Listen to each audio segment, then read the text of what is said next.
우리 하나님 말씀 같이 보겠습니다.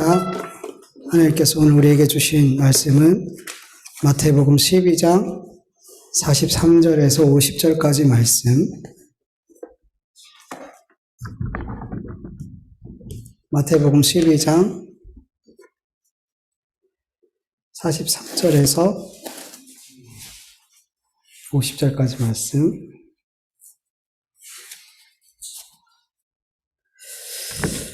우리 교독할게요. 제가 먼저 읽습니다. 더러운 귀신이 사람에게 나갔을 때에 물 없는 곳으로 다니며 쉬기를 구하되 쉴 곳을 얻지 못하고 이에 그가 나오되 집으로 돌아가리라 하고 마음하니 그 집이 비고 청소되고 수리되었거늘 이에 가서 저보다 더 악한 귀신 7을 데리고 들어가서 거하니 그 사람의 나중 형편이 전보다 더욱 심하게 되느니라. 이 악한 세대가 또한 그렇게 되리라. 예수께서 우리에게 말씀하실 때 그의 어머니와 동생들이 예수께 말하고 밖에 섰더니 한 사람이 예수께 여짜오되 보소서 당신의 어머니와 당신의 동생들이 당신에게 말하려고 밖에 서 있나이다 하니 말하던 사람에게 대답하여 주시되 누가 내 어머니며 내 동생들이냐 하시고 손을 내밀어 제자들을 가리켜 이르시되 나의 어머니와 나의 동생들을 보라. 누구든지 하늘에 계신 내 아버지의 뜻대로 하는 자가 내 형제요 자매요 어머니. 아멘. 여러분 지난주 말씀 기억하시나요? 서기관과 바리새인들이 예수님께 표적을 구했을 때 예수님께서 나는 너에게 요나의 표적밖에 보일 표적이 없다라고 말씀하시면서 더 이상 너희들에게 줄 게 없어, 이거밖에 없어 라고 말씀하셨죠. 우리가 아는 것처럼 요나의 표적은 예수님께서 십자가에 죽으시고 부활하신 이 표적을 얘기하는 거죠. 예수님께서 행하신 모든 표적은 예수님의 메시아 되심을 드러내기 위한 수단이었어요. 이 표적을 보고 예수님을 메시아로 못 알아볼지라도 그것으로 인해 심판받지 않아요. 그러나 예수님께서 보여주신 그 요나의 표적, 예수님께서 십자가에 죽으시고 부활하신 이 표적을 보고도 예수님이 그리스도이심을 믿지 않는 사람은 어때요? 구원받지 못해요. 저주받아요. 심판받아요. 네. 그래서 이 표적을 보고도 예수님을 못 믿는 것은 성령 회방죄, 오는 세상도 용서함을 받지 못하게 되는 거예요. 이렇게 예수님의 표적을 보아도 심지어 예수님께서 죽으셨다가 부활하신 요나의 표적을 보아도 예수님을 믿지 못하는 그 세대를 향해서 예수님은 악하고 음란한 세대 이렇게 말씀하세요. 그러면서 이 악하고 음란한 세대가 지금 영적으로 어떤 상태에 있으며 앞으로 더 영적으로 얼마나 더 힘든 상황이 될지 예수님께서 오늘 말씀을 통해서 우리에게 알려주시고 계세요. 43절에서 45절 말씀은 우리가 많이 들어봤죠. 한 귀신이 어떤 사람에게서 떠나갔다가 다시 돌아오는데 이 집이 잘 청소가 되고 수리가 돼서 7귀신, 자기보다 더 악한 7귀신을 데리고 들어왔어요. 네. 이 본문에 대해서 우리가 여러 번 들어보셨을 거예요. 저는 설교를 한 번도 여기서 하진 않았지만 많이 들어보셨을 거예요. 여러분, 이 본문은 쭉 앞에서부터 이어져요. 예수님께서 귀신 들린 자를 쫓아내셨죠. 그것을 사람들이 보고 예수님이 그리스도 아니야? 이렇게 생각할 때 바리새인과 서기관들이 아니야. 저거는 바알세불, 귀신의 왕 바알세불 힘입어 저렇게 귀신을 내쫓은 거야. 이렇게 예수님을 공격했잖아요. 그때 예수님께서 아니야. 나는 성령을 힘입어 귀신을 내쫓은 거야. 내가 성령을 힘입어 귀신을 쫓아냈다면 하나님의 나라가 임한 거야. 그리고 나서 이 말씀이 계속 이어져 나오는 거야. 이게 오늘 본문 말씀, 이게 귀신을 쫓아내신 사건부터 여기까지 쭉 이어지는 사건이에요. 그래서 이 본문을 이 앞에서부터 쭉 이해를 해야 되는 거예요. 여기서 어떤 사람이 귀신이 떠나갔죠. 그렇다면 이 귀신이 떠나가게 한 분이 누구예요? 귀신을 내쫓은 분이 누구예요? 예수님이에요. 그냥 귀신이 그냥 나간 게 아니란 말이에요. 귀신은 예수님으로 말미암아 쫓겨나갔단 말이에요. 그리고 이 사람은 지금 누구를 비유하고 있는 건가요? 귀신이 떠나간 이 사람은 지금 예수님께서 누굴 비유하고 있는 거예요? 이 악하고 음란한 세대, 그 세대를 지금 이 귀신 나간 사람으로 표현하고 있는 거예요. 비유하고 있는 거예요. 근데 이렇게 음란하고 악한 세대가 귀신이 들렸다가 예수님께서 쫓아내 주셨는데 그 귀신이 다시 들어와서 일곱 귀신, 더 악한 일곱 귀신을 데리고 와서 이 사람, 이 지금 이 유대 민족, 이 악하고 음란한 세대가 더 힘든 상황이 될 것을 얘기하고 계시는 거예요. 네. 예수님께서 더러운 귀신을 어디로 내쫓았다고 성경은 말씀하고 있어요? 물 없는 곳, 물 없는 곳. 여러분, 물 없는 곳에서 사람 살 수 있어요, 없어요? 못 살죠? 못 살아요. 물 없는 곳으로 쫓아내셨어요. 광야일 수도 있고, 사막일 수도 있고, 그렇게 쫓아내 주셨어요. 그런데 이 귀신이, 쫓겨난 귀신이 쉴 곳을, 그 물 없는 곳에서 쉴 곳을 찾았는데 쉴 곳이 있어요, 없어요? 없어요. 어떤 분들은, 아니, 많은 분들이 그렇게 해석해요. 마귀는 물을 싫어한다. 물 없는 곳을 다니며 쉴 곳을 찾았다. 이렇게 얘기하는데 이 말을 마귀는 물 없는 곳을 찾아다니는, 뭐, 은혜가 없는 곳이 물 없는 곳이다. 그래서 은혜 없는 자들을 찾아다닌다. 막 이렇게도 해석하는데 물 없는 곳. 여러분, 귀신은 광야나 물 없는 곳, 이런 곳을 자기의 쉴 곳으로 여기지 않아요. 여러분, 성경에서 귀신이, 마귀가 쉴 곳이 어딘지 아세요, 여러분? 사람의 심령이에요. 물 없는 곳을 찾아다니면서 쉴 곳을 찾는데 있어요, 없어요? 물 없는 곳은 사람이 없는 곳을 얘기하는 거예요. 사람이 없는 곳에서 막 자기의 쉴 곳을 찾으니까 쉴 곳이 없는 거예요. 그러니까 어떻게 해요? 어떤 생각을 해요? 내가 다시 내 집으로 돌아가리라. 내 집으로 돌아가리라. 여러분, 광야가 물이 없어서 마귀가 그곳을 돌아다니는 게 아니란 말이에요. 예수님이 사람이 없는 곳을 쫓아내셨단 말이에요. 근데 그곳에서 쉴 곳을 아무리 찾아봐도 사람이 없으니까 쉴 곳이 없는 거예요. 그래서 내 집으로, 나의 쉴 곳으로 돌아가야겠다. 근데 여러분, 무서운 건 뭐냐면 귀신이 쫓겨나갔어요. 자기 살던 집에서 예수 그리스도로 말미암아 쫓겨나갔어요. 그럼에도 불구하고 여전히 그 귀신은 내가 쫓겨나온 그 집을 누구라 그래요? 뭐라 그래요? 내 거라 그래요. 내 집, 내 소유, 내 거라 그러더라는 거예요, 여러분. 쫓겨나갔음에도 불구하고. 그리고 나서 내가 다시 내 집으로, 내 것으로 돌아가야지. 무서운 거예요, 여러분.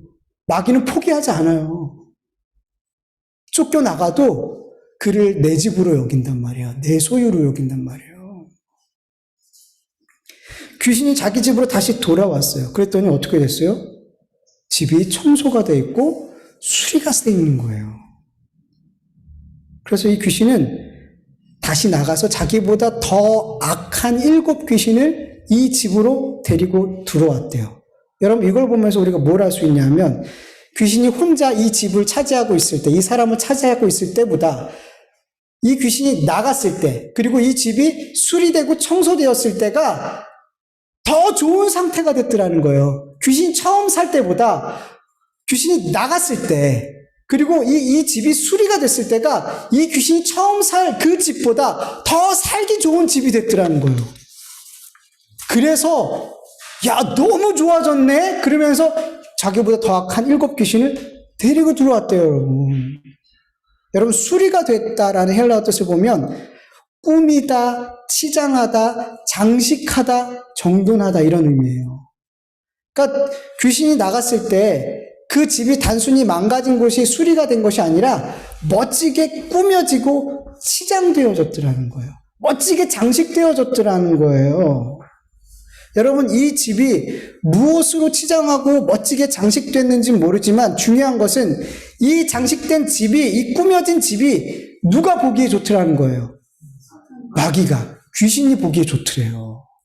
너무너무 좋더래요. 네. 여러분, 마귀가 좋다는 거는, 이 꾸며진 집이, 잘 정돈된 이 집이 마귀가 보기에 좋다라는 것은 반대로 하나님이 보실 때 어떻다는 거예요? 안 좋다는 거예요. 하나님이 기뻐하실 수 없는 모습으로 하고 있더라는 거예요. 마귀가 좋다는 것은. 지금 그 마음이 꾸며진 것은 죄와 사망과 관련되어 있는 마귀가 기뻐하는 모습으로 꾸며져 있었더라는 거죠. 이런 로마서 8장 6절에서 8절을 보면 육신의 생각은 사망이요 영의 생각은 생명과 평안이라. 육신의 생각은 하나님과 원수가 되나니 이는 하나님의 법에 굴복하지 아니할 뿐만 아니라 할 수도 없음이라. 육신에 있는 자는 하나님을 기쁘시게 할 수 없느니라. 지금 그 마음이 어떤 마음으로 꾸며졌는지 이해가 되세요? 육신의 생각으로 가득 꾸며졌더라는 거예요. 귀신이 나가고 난 뒤에도 그 사람은 육신의 것들로 자기의 마음을, 생각을, 삶을 막 멋지게 꾸며놨더라는 거예요. 하나님이 전혀 기뻐하지 않는 것들로. 그래서 이 귀신이 이 잘 꾸며진, 자기가 있기에 너무 좋아진 이 집 상태를 보고 7 귀신을 데려왔어요. 악한 귀신을. 여러분, 악한, 여기 성경에 나온 악한이라는 헬라어 단어를 보면 힘든, 괴로운, 노고가 많은, 성가시게 구는 고된이라는 뜻이에요. 그러니까 자기보다 더 그 사람을 힘들게 하고 고되게 하고 괴롭힐 수 있는 귀신들을 데려왔더라는 거예요. 그것도 몇이 들어왔어요? 7. 단순히 산술적으로 7이 아니에요, 여러분. 7은 성경에서 무슨 뜻이에요? 완전수잖아요. 이 사람을 완벽하게 파괴할 수 있는 귀신이 들어왔다라는 거예요.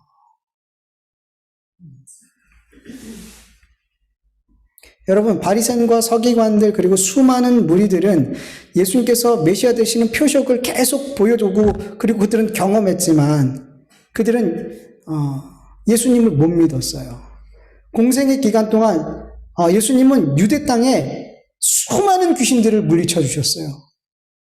예수님의 공생애 동안 많은 귀신 들린 자를 쫓아내고 그 귀신들 다 그 물 없는 곳으로 쫓아냈단 말이에요. 그러면 그 유대라는 집은 빈집이 됐잖아요. 주인이 없는 집이 됐잖아요. 그렇다면 그 집 주인을 누구로 삼아야 돼요? 예수님으로 삼아야죠. 예수님이 그 유대라는 집의 주인 되게 해야 되잖아요. 그런데 그들은 비워놨어요. 귀신이 떠나갔을 때 유대라는 집은 그냥 그 집을 비워놓고 예수님을 주인으로 영접하지 않은 상태로 있더라는 거예요. 그러니까 어떻게 해요? 그 귀신이 다시 와서 보니까 너무너무너무 잘 정돈이 되어 있더라는 거예요. 그래서 그 유대를 완벽하게 파괴할 수 있는 그 이스라엘을, 주님을 영접하지 않는 자들, 표적을 봐도 주님을 못 믿는 그들을 완벽하게 망가뜨릴 수 있는, 더 고되고 힘들게 할 수 있는 귀신을 데리고 들어왔더라는 거예요. 여러분, 실제적으로, 역사적으로 보면 주후 70년에 예루살렘 성전이 완벽하게 수십 년 동안 공사해서 완공이 됐는데 몇 년 후에 로마에 의해서 주 70년에 파괴됐어요. 돌 하나가 위에 얹어지지 않을 만큼 완벽하게 파괴가 되고 이후 이스라엘 백성은 다 흩어졌어요. 나라가 없어져 버렸어요. 나라가 없어져 버렸어요. 7 귀신이 든 역사예요. 완벽하게 파괴가 된 거예요. 예수님은 이것을 말씀하고 계시더라는 거예요. 물론 역사적인 사실뿐만 아니에요. 우리 영적으로도 마찬가지란 말이에요. 여기서 우리가 또 알아야 될 건 뭐냐면 귀신 들린 어떤 현상이 표면적으로 나타난 자에게만 귀신이 든 게 아니란 말이에요. 귀신이 그 사람을 집으로 삼고 역사하는 것이 아니란 말이에요. 귀신 들린 현상이 나타나지 않아도 여러분, 죄인은 누구나 마귀와 귀신의 종이에요. 죄인은. 에베소서 2장 1절에서 2절, 그는 허물과 죄로 죽었던 너희를 살리셨도다. 그때 너희는 그 가운데 행하여 이 세상 풍조를 따르고 공중의 권세 잡은 자를 따랐으니 곧 지금 불순종의 아들들 가운데 역사하는 영이라. 누구예요? 공중의 마귀, 공중의 권세 잡은 자, 마귀, 귀신. 우리는 그를 따랐던 자란 말이에요. 그를 주인으로 삼았던 자란 말이에요. 영적으로 죽어 있었던 우리들은 예전에. 그리고 주님을 모르는 사람들은 지금도 여전히 이 공중 권세 잡은 자를 따르고 있단 말이에요. 주인으로 모시고. 요한복음 8장 44절, 너희는 너희 아비 마귀에서 났으니 너희 아비의 욕심대로 행하고자 하느니라. 그는 처음부터 살인자요 진리가 그 속에 없으므로 진리에 서지 못하고 거짓말을 할 때마다 제 것으로 말하나니 이는 그가 거짓말장이요 거짓의 아비가 되었음이라. 아멘.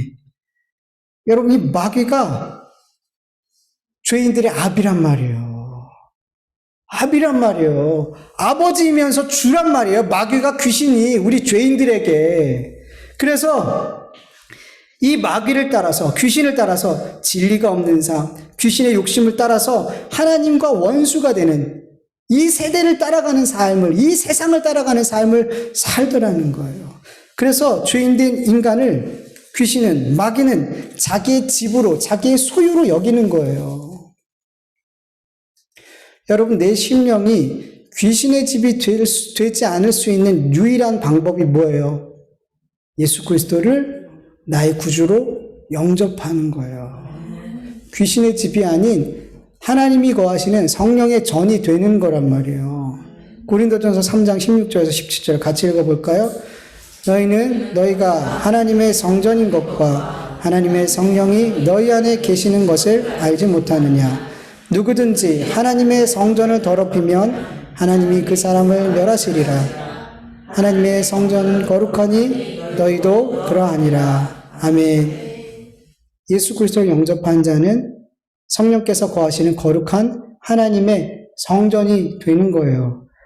하나님이 거하는 성전이 되면 거룩하지 못하고 속된 것들은 이 성전을 들어올 수 있어요, 없어요?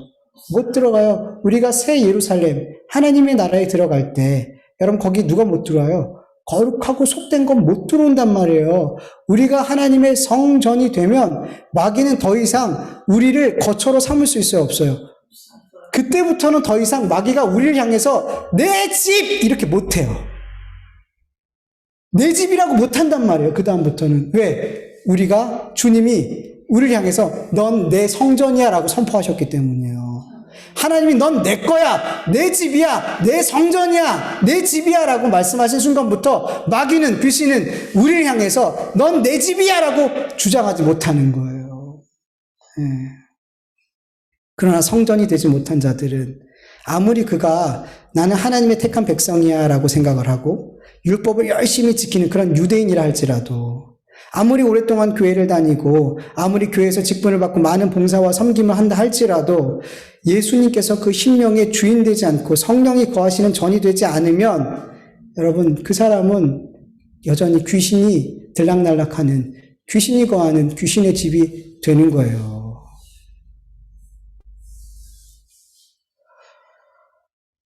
여러분, 중간은 없어요. 하나님의 성전이 되지 않으면 귀신의 집이 되는 거예요. 이 중간은 없어요.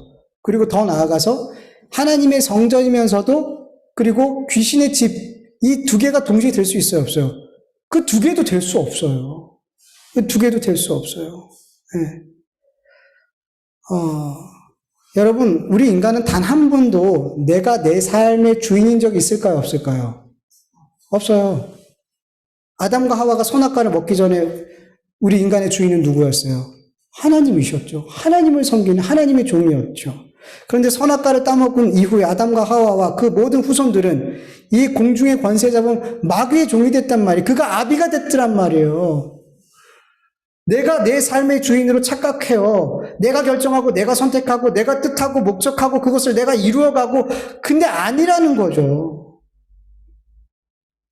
우리 인간은 창세 이후부터 누군가를 섬기는 자리에 항상 서 있어요.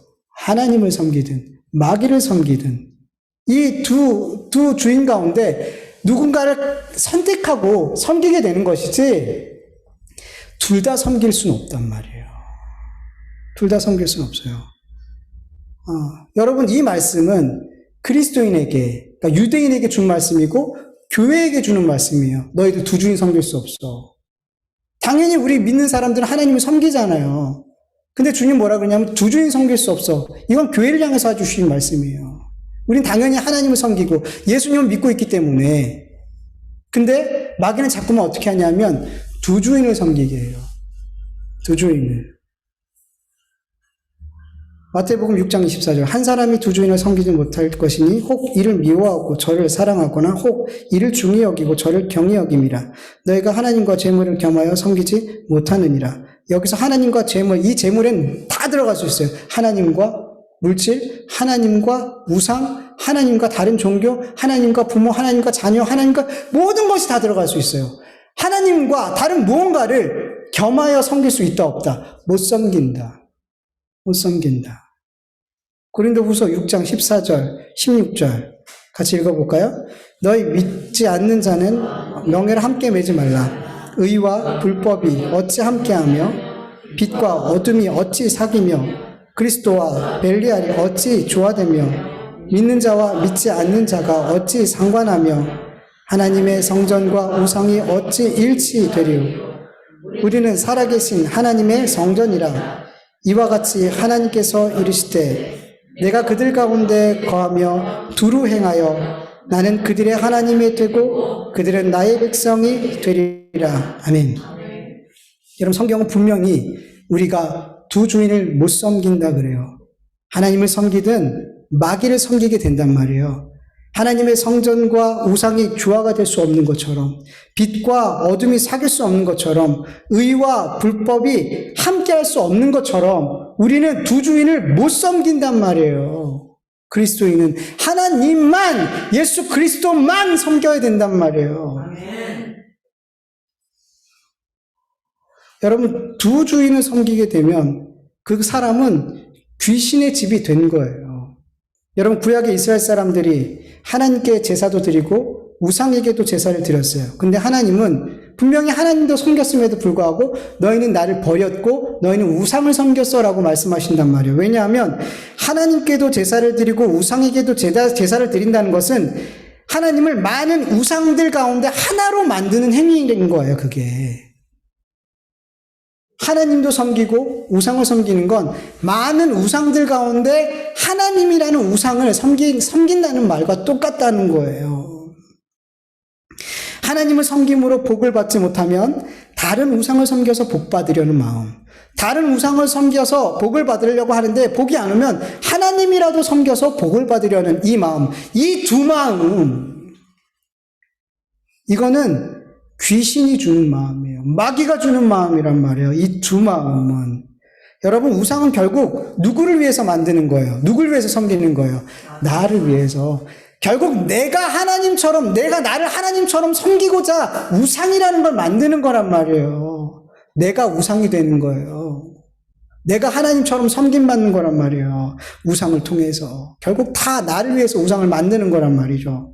그 가운데 하나님이라는 우상도 있다라는 거예요. 마귀는 그렇게 역사한단 말이에요. 하나님 섬겨.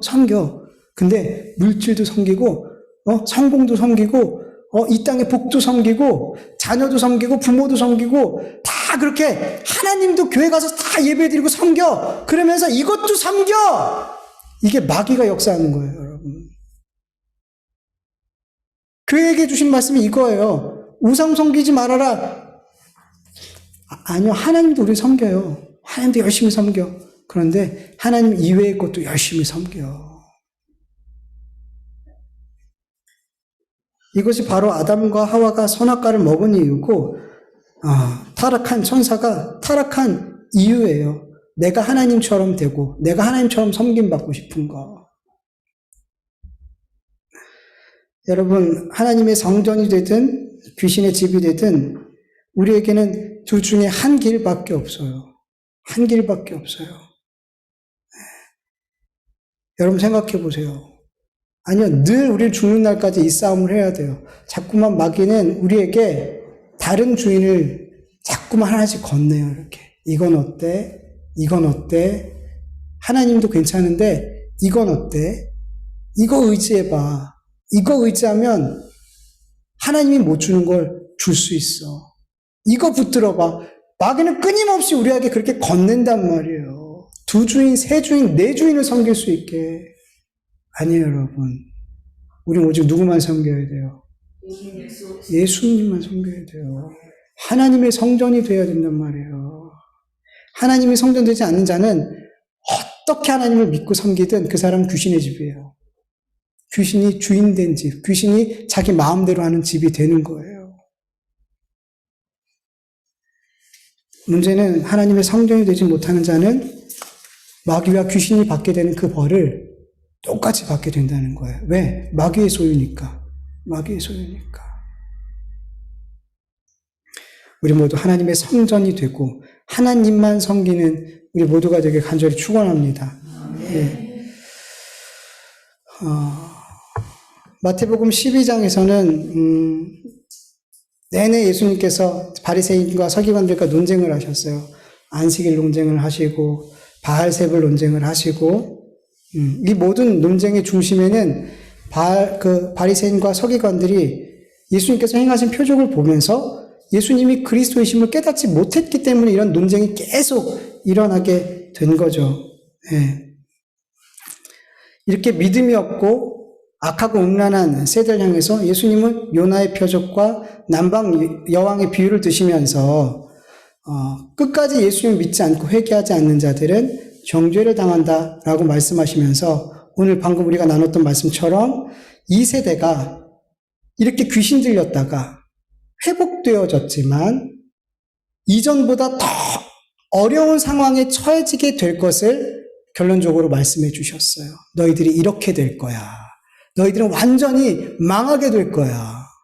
이렇게 말씀해 주셨어요. 그리고 나서 마태복음 12장 마지막 말씀을 46절부터 50절까지 새로운 말씀이 주어져요. 그러니까 이어지는 말씀은 아니에요. 그러니까 이게 쭉 이어지는 말씀이 아니고 다른 상황에 있던 거를 마태가 여기로 갖다 온 거예요. 여기다 갖고 와서 편집을 한 거예요. 그래서 다른 이야기가 나오고 있는데 사실은 연결되는 말씀이에요. 앞에 이야기와 연결이 되는 말씀이에요.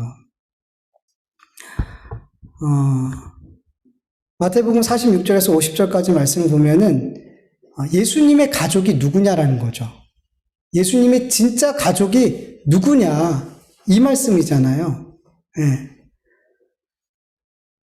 여러분 예수님을 육신으로만 보는 자들은 예수님이 아무리 표적을 행하고 기적을 보여줘도 예수님을 그리스도이심을 믿고 영접해 안 해요. 안 해요. 예수님을 육신으로만 보는 자들은 못한단 말이에요.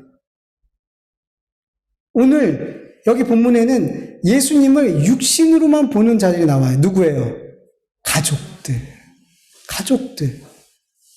예수님은 그들이 내 가족이 아니라 내 말을 듣고 나를 따르고 있는 이 제자들이 바로 내 가족이야 라고 말씀하세요. 그러니까 예수님을 어떻게 보느냐에 따라서 육의 눈을 들어서 보는 자들과 영의 눈을 들어서 예수님을 보는 자들은 다르다는 거예요. 육신의 눈으로만 예수님을 보는 자들은 아무리 주님이 별걸 다 보여줘도 예수님을 믿지 않고 예수님의 가족이 될 수 없어요. 그러나 예수님을 영적인 눈으로 보는 자들은 어떻게 돼요? 그들이 정말 예수님의 가족이 된다는 말씀으로 주님은 마태복음 12장을 결론 내리고 있는 거예요. 보죠. 우리 46절을 보면은 예수님께서 무리에게 말씀하고 계실 때 밖에서 여동생과 어머니와 동생들이 예수님께 말하려고 밖에 서 있었어요. 아마 너무 많은 사람들이 있어서 못 들어갔던 것 같아요. 한글 성경에는 이 제테오라는 말이 생략되어 있어요. 이게 뭐냐면 구하다, 찾다, 갈망하다. 마태복음 7장 7절을 보면 구하라 그리하면 너에게 주실 것이요 찾으라 그러면 찾아낼 것이요 문을 두드리라 그리하면 너에게 열릴 것이다. 이 말씀이 있잖아요. 여기서 찾으라, 찾을 것이요 이게 제테오예요. 그러니까 예수님을 밖에서 그냥 예수님을 뭐 말하려고 그냥 서 있었던 게 아니라 예수님께 말하려고 간절히 찾고 막 갈구하고 막 예수님 반드시 만나야 되는데 막 이런 마음으로 있었더라는 거예요. 이 가족들이 왜 그러고 있었을까요? 예수님 빨리 만나야 되는데 내 아들, 우리 오빠, 우리 형 만나야 되는데 막 이렇게 간절히 그러고 있었단 말이에요. 오늘 본문과 평행 본문인 마가복음 3장에 보면 이런 내용이 있어요. 마가복음 3장 22절 세번역으로 보면 예수의 가족들이 예수가 미쳤다는 소문을 듣고 그를 붙잡으러 나섰다. 이렇게 기록하고 있어요. 그러고 나서 이 말씀이 이어져 있거든요. 오늘 본문 이 말씀이. 그러니까 가족들이 예수님을 잡으러 온 거예요. 왜? 사람들이 예수님을 미쳤다라고 자꾸만 얘기하니까 그 말을 듣고 예수님을 잡으러 온 거란 말이에요. 가족들이. 왜 그럴까요? 예수님을 육신의 가족으로만 생각했기 때문이에요. 어머니조차도, 형제들도 하나님이 보내신 그리스도가 아니라 육신의 가족으로만 여겼더라는 거예요. 그러니까 사람들이 하는 말을 곧이곧대로 믿고 예수가 미쳤다고? 빨리 데리러 가야지. 그랬더라는 거예요, 지금.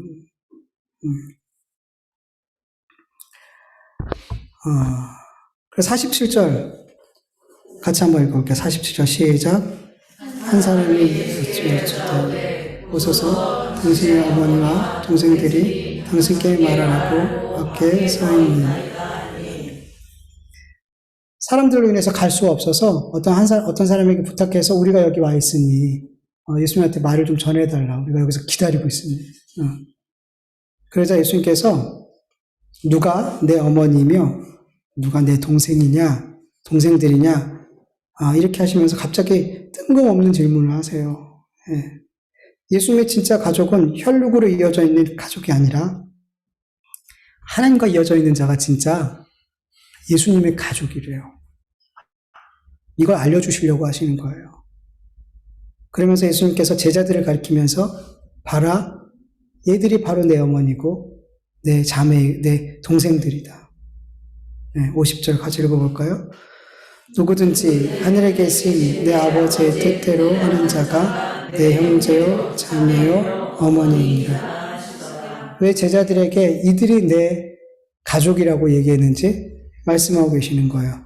하나님의 뜻대로 하는 자가 내 가족이야. 여러분, 하늘에 계신 아버지의 뜻대로 행하는 자가 하나님과 이어져 있고 예수님과 가족이 되는 거예요. 여러분, 하나님 아버지의 뜻이 뭐예요?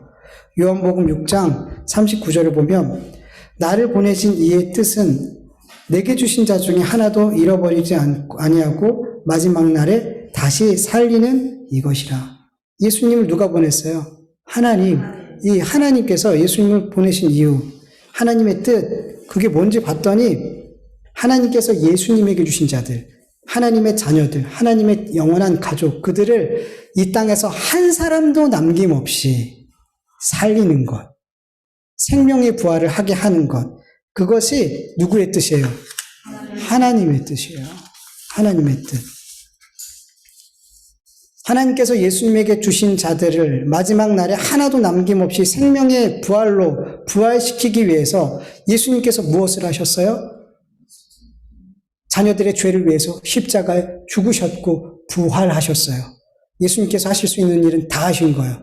그렇다면 하나님께서 예수님에게 주신 자들, 하나님의 자녀들, 우리가 할 일은 뭘까요? 요한복음 3장 16절. 하나님이 세상을 이처럼 사랑하사 독생자를 주셨으니 이는 그를 믿는 자마다 멸망하지 않고 영생을 얻게 하려 하심이라. 요한복음 3장 29절. 예수께서 대답하여 이르시되 하나님께서 보내신 이를 믿는 것이 하나님의 일이니라 하시니. 하나님의 뜻대로 행하는 자는 하나님께서 보내신, 하나님이 세상을 이처럼 사랑하사 보내신 그 독생자 예수 그리스도를 믿는 거예요.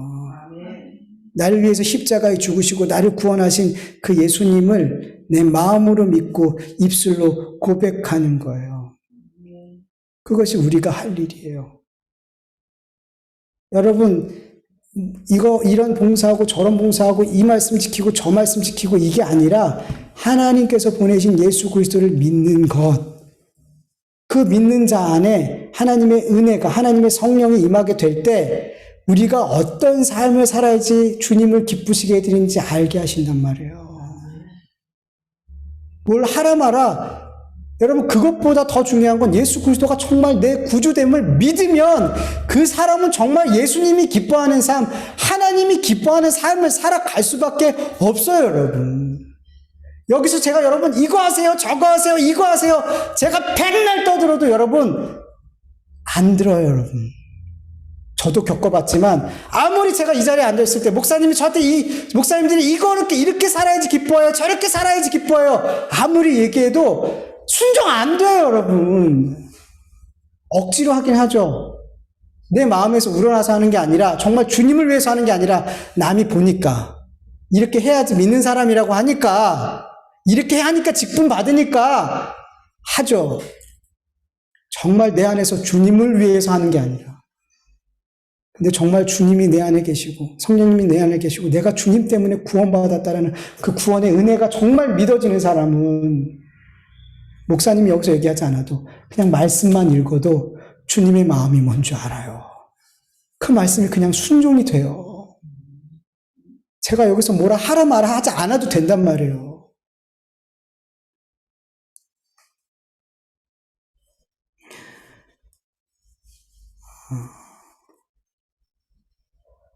이렇게 예수님의 말씀, 예수님을 믿고 영의 눈을 들어서 예수가 그리스도이심을 알고 믿는 그들이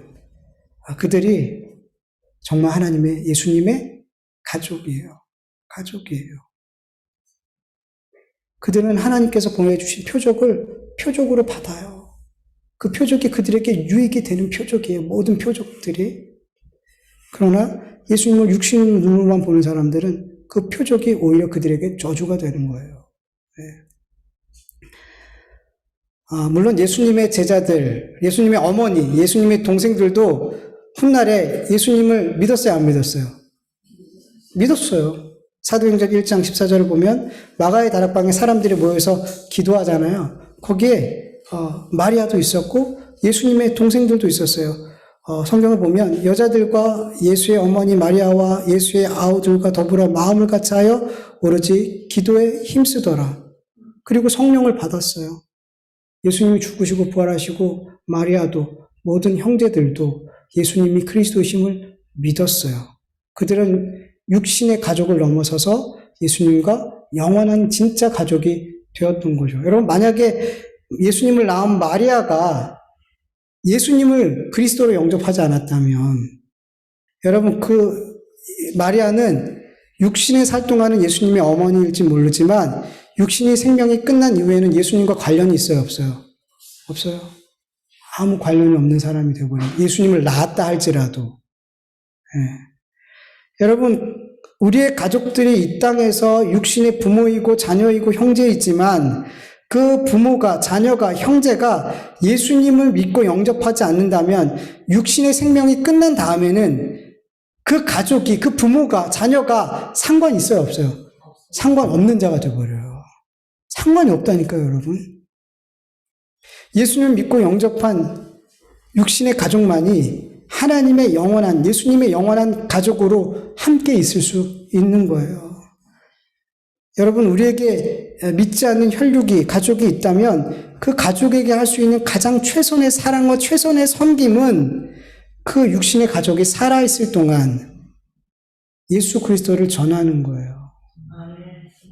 여러분, 막 용돈 주고, 먹을 거 사주고, 애 봐주고, 막 잘해주는 것보다 여러분, 정말 그 자녀를 사랑하는 것, 정말 부모를 사랑하는 건 예수님 전하는 거예요. 그리고 믿는 사람들 가운데서도 두 주인 섬기고 있는 분들 많아요. 같은 가족 안에 있는데 다 교회 다니고 다 예수님 믿는 것 같은데 그 가족 안에 어떤 사람은 예수님만 섬기는 성령에 전이 되어 있는 사람이 있는 반면에 어떤 가족은 교회 열심히 다니고 봉사하고 섬기고 있는데 다른 주인도 섬기고 있는 가족이 있단 말이에요.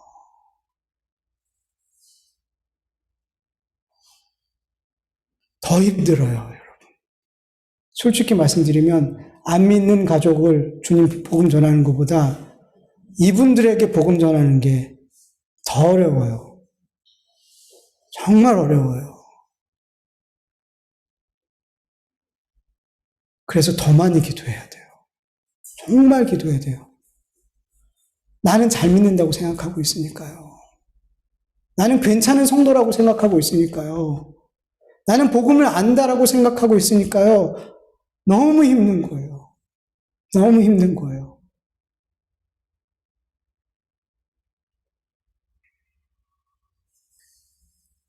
여러분, 우리 가족 중에 믿지 않는 가족이 있다면, 아니면 믿는 가족 가운데 두 주인을 섬기고 있는, 믿지만 사실은 안 믿는 가족이 있다면 여러분 많이 기도하시길 간절히 축원합니다. 그리고 여러분, 기도하는 것으로 끝이 나면 돼야 안 돼요. 안 되죠. 우리가 그들에게 복음이 돼야 되잖아요. 우리의 삶이 그들에게 보여지는 복음이 돼야 되잖아요. 들려지는 복음도 돼야 되지만 눈에 보여지는 복음이 되어야 되잖아요. 우리의 삶을 엉망진창으로 살면서 복음은 이런 거야 아무리 외쳐보세요, 여러분. 콧방귀라도 끼나. 안 껴요, 여러분. 내 삶에서 예수 그리스도의 향기가 나고 내가 예수 그리스도의 편지가 되지 않으면 가장 가까이 나를 가장 잘 아는 가족들은 콧방귀도 안 껴요. 우리가 하는 말 가운데는. 여러분, 그래서 믿지 않는 가족을 위해서도 기도하지만 누구 위해서 기도해야 돼요? 하나님, 제 삶에 예수 그리스도의 향기가 나게 해주세요. 정말 제 삶이, 내 가족이 날 볼 때 내 삶에서 복음이 읽혀지게 해주세요. 여러분, 이거 정말 쉬운 일 아니에요. 우리가 할 수가 없어요. 그래서 어떻게 해야 돼요? 기도해야 돼요. 나를 부인하는 삶. 아니, 엄마가 어떻게 저렇게 바뀌었지? 아니, 아빠가 어떻게 저렇게 바뀌었지? 엄마, 아빠의 말과 행동이 왜 저렇게 바뀌었지? 내가 못한다니까요. 수십 년 동안 해왔던 습관과 삶이 어떻게 한순간 바뀌어요? 누가 바뀌게 해주셔야 돼요? 하나님이, 성령님이 내 말을, 내 삶을, 내 선택을 바뀌게 해주셔야 된단 말이에요. 똑같으면서 이전과 똑같은 말하고 똑같은 행동을 하면서 야, 복음은 이런 거야. 내가 새롭게 알았는데 복음은 이거더라. 아무리 선포해보세요. 안 들어요, 여러분. 그냥 다른 말 하는 거예요. 이전에 했던 말과 다른 말 하는 거예요. 그래서 복음을 정말 내가 만났다면 내 삶이 복음을 만난 사람의 삶이 되어야 되는 거예요. 그렇게 될 수 있기를 간절히 축원합니다. 내가 정말 예수님의 가족으로 살아야 돼요. 그래야지 예수의 가족은 이런 삶을 사는 거야 라고 말할 때, 이게 복음이야 라고 말할 때 그래 라고 대답할 수 있는 거죠.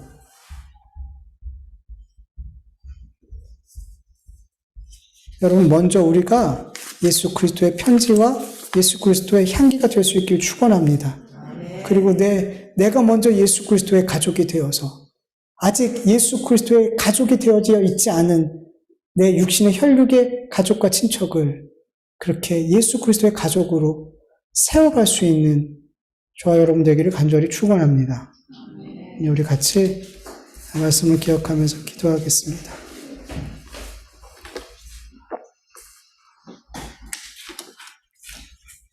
하나님 아버지, 감사합니다. 오늘도 하나님 앞에 예배드리게 하시고 찬송하게 하시고 기도하게 하시고 또 하나님의 말씀을 듣게 하여 주시면 감사합니다. 하나님 아버지, 우리가 예수 그리스도를 육신의 눈으로만 바라보지 않게 하여 주시옵소서. 우리가 예수님을 육신의 눈으로만 바라보게 되면 예수님을 우상으로밖에 섬길 수 없습니다. 나의 유익과 나의 필요를 위해서 예수님을 믿을 수밖에 없습니다. 하나님, 우리가 영적인 눈을 들어서 예수가 나의 구주 되심을, 그리스도 되심을 마음으로 믿고 입술로 시인하는 참 믿음을 소유할 수 있도록 도와주시옵소서. 하나님, 내가 정말 예수 그리스도를 믿고 예수 그리스도의 참 가족이 되어서 나의 믿지 않는 가족과 친척들을 아버지 예수님께 바르게 인도할 수 있도록 도와주시옵소서. 그들도 하나님의 영원한 가족이 되어줄 수 있도록 하나님, 그들을 위해서 기도하게 하여 주시옵소서. 하나님, 그들에게 내가 먼저 예수 그리스도의 편지와 예수 그리스도의 향기가 되어줄 수 있도록 도와주셔서 말로만 복음을 전하는 것이 아니라 내 삶이 먼저 복음의 삶으로 변화되어져서 내 삶으로 복음을 전할 수 있도록 하나님 도와주시옵소서. 이전과 똑같이 말하고 똑같이 행동하고 아버지 그러면서 복음을 전하면 아버지 그것이 어떻게 정말 그들에게 복음으로 받아들여질 수 있겠습니까? 하나님 도와주시옵소서. 내 삶에 예수님처럼 십자가는 지는 그 삶이 있게 하여 주시옵소서. 내 삶에 정말 내가 부인되어지는 예수님의 삶이 나타나게 하여 주시옵소서. 그래서 그들이 내 삶을 통해서 십자가에 죽으신 예수님을 발견할 수 있도록 하나님 도와주시옵소서. 우리의 삶이 아버지 보여지는 복음이 되어줄 수 있도록 주 하나님께서 은혜를 베풀어 주시옵소서. 감사하며 예수님의 이름으로 기도드립니다. 아멘. 하나님 아버지, 오늘도 하나님 앞에 귀한 예물 올려드립니다. 하나님, 우리의 마음과 뜻과 정성을 모아서 우리의 믿음을 담아서 하나님께 감사함으로 드린 이 예물을 하나님 기쁘게 받아주시옵소서. 우리의 찬송도 기쁘게 받아주시옵시고 우리의 기도도 주님 응답하여 주시옵시고 주신 이 말씀이 우리의 삶에 순종되어져 우리의 삶 역시도 산제사로 하나님 앞에 함께 올려드릴 수 있기를 간절히 기도드립니다. 하나님, 이 귀한 예물이 어디에 쓰이든지 하나님의 뜻에 합당한 예물이 되어서 하나님의 복음이 증거되어지고 하나님의 복음이 들려져 구원을 받는 놀라운 일들이 일어나는 그 귀한 곳에 잘 사용되게 도와주시옵시고 우리의 삶도 그렇게 동일하게 사용되어질 수 있도록 도와주시옵소서. 이제는 우리 주 예수 그리스도의 은혜와 하나님의 다하심이 없는 사랑하심과 성령님의 인도하심과 교통하심이 예수 그리스도의 향기가 되고 편지가 되어 믿지 않는 가족들에게 보여지는 복음으로 살기를 원하는 하나님의 자녀들 위에, 그 가정 위에, 그 일터 위에, 교회 위에 이제로부터 영원토록 함께할지어다. 아멘.